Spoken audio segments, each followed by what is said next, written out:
কলকলার হরফে সাকিন হলে বা থামার সময় তাসদিদ হলে কি করে পড়তে হয়? ধাক্কা দিয়ে পড়তে হয়। আসসালামু আলাইকুম ওয়া রাহমাতুল্লাহ। আউযু বিল্লাহি মিনাশ শাইতানির রাজিম। নাস্তাগফিরুল্লাহ ওয়া নাতুবু ইলাইহি। রব্বি জিদনি ইলমা, রব্বি জিদনি ইলমা। আল্লাহুম্মা সাল্লি আলা মুহাম্মদ। সুবহানাকা লা ইলমা লানা ইল্লা মা 'আল্লামতানা ইন্নাকা আনতাল আলিমুল হাকিম। আলহামদুলিল্লাহ, এই পর্যায়ে আমরা আমাদের সহজ তাজবিদ কায়দার 10ম পাঠ, যেখানে আমরা কলকলা নিয়ে আলোচনা করেছি, এই লেসনটা সহজে কিভাবে বাচ্চাদের সামনে আমরা উপস্থাপন করবো এই বিষয় নিয়ে আপনাদের সামনে আমি উস্তাদ সিদ্দিকুর রহমান সংক্ষিপ্ত কিছু কথা বলবো ইনশাআল্লাহ। 10 নম্বর পাঠের শুরুতে যেটা বাচ্চাদের মাথায় ঢুকাই দিতে হবে যে কলকলা হলো একটু ধাক্কা দিয়ে উচ্চারণ করা। আমরা উদাহরণের সহ এরকম বলতে পারি, কলকলা হলো এরকম যে আপনি গেলেন যে একটু ধাক্কা লাগে, অথবা আপনি ক্রিকেট বল হাত থেকে ফেললেন ফ্লোরে, একটু ড্র খেয়ে উঠলে, এভাবে আমরা কলকলাটা মাথায় ঢুকাই দিতে পারি যে এটা ধাক্কা। ইংরেজিতে ইকো সাউন্ড বলে, হ্যাঁ, প্রতিধ্বনি দেওয়া। তো এই প্রতিধ্বনি হবে 5টা হরফের উপরে। সেই 5টা কি? কফ, ক, বা, জিম, দাল। বিভিন্ন কৌশলে 5টা একেবারে ঠোঁটস্থ করাই দিতে হবে। কলকলার হরফ 5টি, কলকলার হরফ কয়টি? কলকলার হরফ 5টি। কফ, ত, বা, জিম, দাল। কফ, ত, বা, জিম, দাল। কফ, ত, বা, জিম, দাল। কলকলার হরফ কয়টি? কলকলার হরফ 5টি। কি কি? কফ, ত, বা, জিম, দাল। কফ, ত, বা, জিম, দাল। যারা একটু বড় বা যারা ভালো বুঝতে পারবে তারা সহজে এটা মনে রাখার জন্য কুতুবু জাদ্দিন, কুতুবু জাদ্দিন এই শব্দটা মনে রাখলেও কিন্তু কুতুবু জাদ্দিন এর ভিতরে 5টা অক্ষর আছে, এটা একটা সংক্ষেপ রূপ আর কি, ঠিক আছে? তো এটা মনে রাখানো যায়, কিন্তু উচিত হলো কফ, ত, বা, জিম, দাল এভাবে বলতে শিখুক বাচ্চারা যে কলকলার হরফ 5টি, কফ, ত, বা, জিম, দাল। এখন ধাক্কা কখন হবে? এই অক্ষর আসলে কি ধাক্কা হবে? না, মাত্র 2 কন্ডিশনে ধাক্কা হয়। একটা হলো যখন কলকলার অক্ষরে উপরে সাকিন চিহ্ন হবে, যেটা আমরা পড়ে আসছি অলরেডি, আর বিগত 2 লেসনে যেটা পড়লাম সেটা হলো যখন তাসদিদ হবে, ঠিক আছে? কলকলার অক্ষরে তাসদিদ, সব জায়গায় না, থামার সময়। তাহলে একটা হলো সুকুন, যে কোনো সময় হলে ধাক্কা হবে, কলকলা হবে। আর যদি থামা, আমি এক জায়গায় থেমে যাচ্ছি বা আছে, সেখানে যদি কলকলা অক্ষরে তাসদিদ হয় তখন এটা কি হবে? ধাক্কা হবে। তো এটা আমরা সঙ্গে সঙ্গে বাচ্চাদের মাথায় এভাবে ঢোকাই দিব। কলকলার হরফে সাকিন হলে বা থামার সময় তাসদিদ হলে ধাক্কা দিয়ে পড়তে হয়। কলকলার হরফে সাকিন হলে বা থামার সময় তাসদিদ হলে কি করে পড়তে হয়? ধাক্কা দিয়ে পড়তে হয়। তাহলে এই 5টা অক্ষরে যেখানেই সাকিন হবে সেখানেই ধাক্কা হবে। আর যদি তাসদিদ হয়েছে, তাসদিদ আছে কিন্তু এটা থামার জায়গায়, ওয়াকফের জায়গায়, আয়াতের শেষে, তখন আমাদেরকে শক্ত করে ধাক্কা দিতে হবে। এই 2 অবস্থায়। অন্য সব বইতে আপনার একটাই শেখাবে, বলবে যে সাকিন হলেই শুধু ধাক্কা হয়, কিন্তু আসলে 2টাই হয়, যেটা আমরা বিস্তারিত প্র্যাকটিসে আপনাদেরকে দেখাবো যে কিভাবে শেষে তাসদিদ হইলেও ধাক্কা হয়। ওকে, তো এই প্রথমে যে 3টা লাইন আছে, এখানে আলিফ কফ জবর, অর্থাৎ প্রত্যেকটার সাথে আলিফ দিয়ে জবর, দেন আলিফ দিয়ে জের এবং আলিফ দিয়ে পেশ, কফ, ত, বা, জিম, দালের সাথে। এটা বাচ্চাদেরকে এই জন্য প্র্যাকটিস করাতে হবে, বেসিক উচ্চারণটা যেন ওরা একেবারে বুঝে ফেলে যে কিভাবে ধাক্কাটা দিতে হয়। যেমন আলিফ কফ জবর, এটা কিন্তু আমরা সুকুন লেসনের মতোই, বাট সুকুন লেসনে কিন্তু এই আলিফ কফ জবর, আলিফ ত জবর এগুলো আমরা অ্যাভয়েড করেছি, কারণ ওইখানে আমরা কলকলা শিখেছিলাম না, ওই জন্য পড়ি নাই। এখন সাকিনের মতোই, বাট এটা কলকলা ধাক্কাতে করতে হবে। আলিফ কফকে হেল্প করলো, আলিফ কফ জবর, এমনি নরমালি ছিল আক আক আক, কিন্তু এখন বলবো আক আক আক আক। আলিফ ত জবর আত, আলিফ বা জবর আব আব। আলিফ জিম জবর আজ, আলিফ জিম জবর আজ আজ। এটা ধাক্কা দিব, হ্যাঁ, এটা ধাক্কা দিয়ে শেখাবো। ওকে, আলিফ জিম জবর আজ, আলিফ দাল জবর আজ আজ, এরকম ধাক্কা হবে, আজ। অথবা একটা বল আমরা দেওয়ালে মারলাম আস্তে করে, তাহলে একটু ড্র খাবে, কিন্তু হাতে আসবে না, একটু ড্র খাবে। একটা বল ছেড়ে দিলাম ফ্লোরে, ছেড়ে দিলে এটা হাতে আসবে না, বাট একটু ড্র খাবে। তো কলকলা এরকম যে একটু বাড়ি খাবে। ওকে, আজ। দেন জের দিয়ে আলিফ কফ জের ইক, আলিফ ত জের ইক, আলিফ বা জের ইব। ওকে, আলিফ জিম জের ইজ, আলিফ দাল জের ইদ। অর্থাৎ এই কফ, ত, বা, জিম, দাল যেখানে উচ্চারণ হয় ওই উচ্চারণে ধাক্কা হবে যখন এটা সুকুন হবে। ওকে, চলো না আমরা কোরআনের শব্দগুলো প্র্যাকটিস করি। আমি এক লাইন প্র্যাকটিস করাই দিব, বাকি উস্তাদ আপনারা বানান করে এভাবে প্র্যাকটিস করাবেন। খ জবর খ, লাম কফ জবর লাক।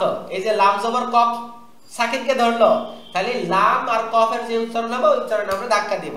খ খ জবর খ, লাম কব জবর, নরমে ছিল লাক, এখন ধাক্কা দিয়ে লাক, লাক, কফ মোটা ধ্বনি লাক, নুন আলিফ জবর না, আলিফ মাদ, খালাক না, কি উচ্চারণ, খালাক না, একসাথে খালাক না, আবার বলেন খালাক না, তারপর র জবর র, ঝা কব জবর ঝাক, রাযাক, এই যে কলকলা হয়ে গেল, নুন আলিফ জবর না, রাযাক না, কি উচ্চারণ, রাযাক না, ওকে, আলিফ কব জের ইক, র হামজা জবর র, এটা হলো হামজা সাকিন, র হামজা জবর র, মূলত কলকলা আলিফ কব জের ইক, এটা কলকলা, ইক, র হামজা জবর র, ইক র, ইক র, পরেরটা কিন্তু কলকলা না, পরেরটা হামজা সাকিন হালকা খোসা, র র, ওকে, ইক র, ওকে, বা ত জবর বাত, বাত, এই যে বাত আর বাত, ধাক্কা দিলাম, শিন জবর শা,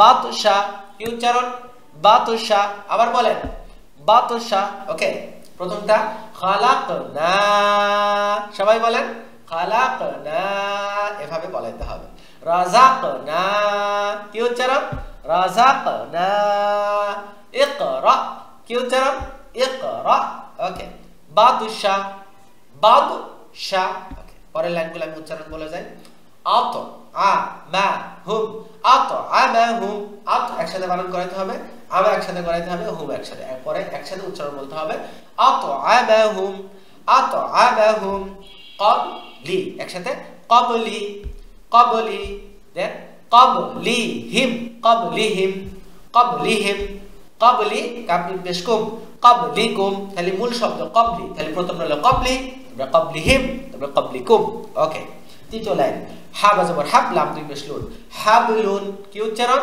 হাবলুন, আবদু, আব আব আব কলকলা দু, ইব ইব ইবনু, ইবনু, সুব সুবহানা, সুবহানা, সুব সুব কলকলা, ওকে, চতুর্থ লাইন ইব কলকলা, র আলিফ মাদ, হি ইয়া মাদ, মা তাড়াতাড়ি, ইব্রাহিমা, আবার ইব্রাহিমা, ইব্রাহিমা, ইব্রাহিমা, আলিফ জিম জবর আজ, র দুই পেশ রুন, আজ, আজ কলকলা রুন, আজরুন, ওয়াও লাম জবর ওয়াল, হ্যাঁ আলিফ এখানে উচ্চারণ হবে না, ওয়াল ফাজরি, রি পাতলা, ওয়াল ফাজরি, ওয়াল ফাজরি, ওয়াল ফাজরি, ওকে, ইয়াজ আলু, ইয়াজ আলু, ইয়াজ আলু, এই পৃষ্ঠার শেষ লাইন, তাজিম জবর তাজ, কলকলা রয়াজেরি ইয়াবাদ,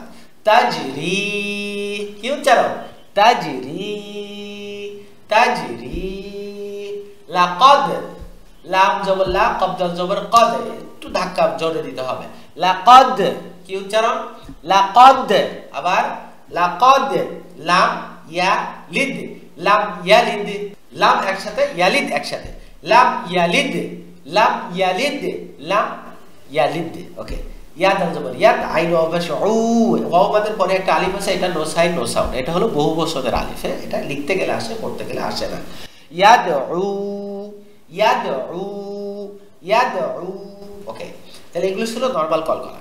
এখন বিশেষ ধরনের কলকলা হবে, আসলে সে কলকলা না, কিন্তু আমরা ওখানে থেমে যাব, অক্ষ করব, এই থামার কারণে কলকলগুলো হয়, এটাকে আমরা সহজে বলছি কন্ডিশনাল কলকলা, মানে আগে ছিল না কিন্তু একটা কন্ডিশনে পড়ার কারণে কলকলাটা করতে হচ্ছে। যেমন সূরা ফালাকে আছে কুল আউযু বিরাব্বিল ফালাক মিন শাররি মা খালাক, কোরআনে আছে খলাকা, কিন্তু আমরা কি বলি খলাক, থামার কারণে বলি, কিন্তু আসলে ছিল খলাক থেকে খলাক, তাহলে খলাকা মূলত ছিল কিন্তু আমরা পড়ি খলাক, তাহলে এটা কন্ডিশনাল, হ্যাঁ আগে ছিল না এখন হয়েছে, তাহলে খলাক থেকে খলাক। একইভাবে ফালাকি থেকে ফালাক, ফালাকি থেকে ফালাক, তাহলে আগে পড়াইতে হবে খ জবর খ, লাম জবর লা, খলা কব জবর ক, খলাক, কিন্তু থামার সময় আমরা বলবো খ জবর খ, লাম কব জবর লাক, খলাক, তাহলে কোরআনে থাকবে খলাকা, কিন্তু আমরা বলবো খলাক, এটা থামার জন্য হচ্ছে, ঠিক আছে। বাট মনে রাখতে হবে যে কলকলার তিনটা স্তর, একটা হলো সাধারণ কলকলা, আর একটা একটু হার্ড, আর একটা সো হার্ড। তাহলে এটা হলো প্রথম পেজে আমরা যেগুলো দেখেছি, এগুলো লাকদ আর লাম ইয়ালিদ ছাড়া সবগুলো নরমাল কলকলা, আর লাকদ লাম ইয়ালিদ এইটা, এবং এখন যেগুলো আমরা পড়তেছি অর্থাৎ থামার কারণে শেষে সুকুন হয়ে কলকলা, এগুলো তুলনামূলক হার্ড, একটু বেশি শক্ত হবে। ওকে, তাহলে খলাক দেন ফালাক আহাদুন ছিল, আহাদুন দ্বিতীয় লাইন, কিন্তু আমরা পড়ি আহাদ, দালে মনে মনে সাকিন করি, সাকিন দেখা যাবে না বাট করতে হবে আহাদ। তাহলে একটা পড়ায় দেন এটা থেকে এটা হচ্ছে, এভাবে আমরা বুঝাই পড়াবো। সমাদু থেকে সমাদ, ওকে। মুহিতুন থেকে মুহিত, করিবুন থেকে করিব, ওকে। বুরুজি থেকে বুরুজ, ওকে। তো এগুলো হলো মিডিয়াম কলকলা, এটা হলো নরমাল কলকলা যে হালকা ধাক্কা দিলে হবে, আর একটা হলো একটু তুলনামূলক শক্ত। আই দেন শাদীদুন থেকে শাদীদ, শেষের তিনটা উচ্চারণ হলো সো হার্ড। কেন? এইখানে থামার জায়গায় আমরা তাসদীদ পেয়েছি কলকলার হবে। ওয়া জবর ওয়া, তাবা জবর তাব, বা জবর বা, অতাব্বা। এরপরে কিন্তু সূরা লাহাবের আয়াত শেষ, ওকে, এই আয়াতটা শেষ। তাহলে আমরা ওয়াতাব্বাকে বলি ওয়াতাব, শক্ত আরো ধরে ছেড়ে দিতে হবে ওয়াতাব। তাহলে নিয়মটা ছিল যে আমরা যদি যেখানে থামি এখানে তাসদীদ হলে তাসদীদ পড়তে হয়, জবর জের পড়তে হয় না। তাহলে শুধু বা তাসদীদ পাচ্ছি, তাহলে বা তাসদীদ থামার সময় পাচ্ছি, মানে কলকলার রক্ষে তাসদীদ। তাহলে ধাক্কা দিতে হবে এবং শক্ত করে ধাক্কা দিতে হবে। ওয়াতাব্বা থেকে ওয়াতাব, ওয়াতাব্বা থেকে কি ওয়াতাব। বিল হাক্কি, এখান থেকে বিল হাক্ক, হাক্ক। ফিল হাজ্জ থেকে ফিল হাজ্জ, ওকে। এই যে তিনটা ধরন, তিনটা প্রকার, এটা উস্তাদরা এই যে বইয়ের শেষে আমরা এখানে সুন্দর করে সংক্ষেপে উপস্থাপন করেছি। এটা আগে পড়ে নেবেন, সুন্দর করে বুঝে নেবেন, দেন বাচ্চাদেরকে ওভাবে পড়াবেন। দেন আমরা শুরুতে খলাকনা, রাযাকনা, ইকরা, বাদশা, এগুলো শব্দের মাঝখানে যখন কলকলার অক্ষর সাকিন হয় তখন এটাকে আমরা বলি কলকলায়ে দাঈফা বা সাধারণ কলকলা, যা হালকা ধাক্কা দিলে হয়ে যাবে। ইব্রাহিমা, ওকে। ওয়াকফের বা থামার সময় কলকলার অক্ষরে সাকিন হলে এটা তুলনামূলক, অর্থাৎ আগেরটা চেয়ে একটু শক্ত হবে, এটাকে বলে কলকলায়ে কবি বা কুবরা, মধ্যম পর্যায়ের কলকলা বা তুলনামূলক শক্ত কলকলা। যেমন শাদীদ, মুহিত, বুরুজ, এগুলো হলো মধ্যম পর্যায়। আর অতি শক্ত যেটা, কারণ সবচেয়ে বেশি শক্ত, সেটা হলো ওয়াকফ বা থামার সময় কলকলার হবে তাসদীদ হলে অতি শক্ত কলকলা, যেটাকে বলে কলকলে আকওয়া বা আকবার। এগুলো তাসদীদের পরিভাষা, বাচ্চাদের এগুলো মুখস্থ করাইতেও পারেন যদি আপনার বাচ্চা নেওয়ার মতো হয়, তাহলে এগুলো দরকার নেই, জাস্ট জানা থাকলো। কেউ যদি কোশ্চেন করে পরবর্তীতে জানতে চায় এখান থেকে জেনে নিতে পারবে ইনশাআল্লাহ, ওকে। তো অনুশীলন তো আছে, আপনার অনুশীলনে হেল্প নিতে পারবেন বাচ্চাদের টেস্ট করার জন্য ইনশাআল্লাহ। এভাবে আমরা এগিয়ে যাবো ইনশাআল্লাহ। আমাদের সাথে থাকেন, ভিডিওগুলো শেয়ার দেন, অনেক অনেক কোরআনের উস্তাদ তৈরি হোক, এটা আমাদের উদ্দেশ্য ইনশাআল্লাহ। আর যারা আমাদের বইটা পেতে চান তারা আমাদের সাথে যোগাযোগ করবেন। সর্বনিম্ন 5 থেকে 10 কপি, ঊর্ধ্বে যত হাজার কপি লাগে আমাদের থেকে নিতে পারবেন, এবং এর দাম দর অন্যান্য বিষয়গুলো সব আমাদের কন্ট্যাক্ট নাম্বারে যোগাযোগ করে জানতে হবে ইনশাআল্লাহ, ওকে। সবাই ভালো থাকবেন, দোয়া রাখবেন, মা আসসালামা। পরবর্তী লেসন নিয়ে আবার আপনাদের সাথে আসবো। আল্লাহ হাফেজ, আসসালামু আলাইকুম ওয়া রাহমাতুল্লাহি ওয়া বারাকাতুহু।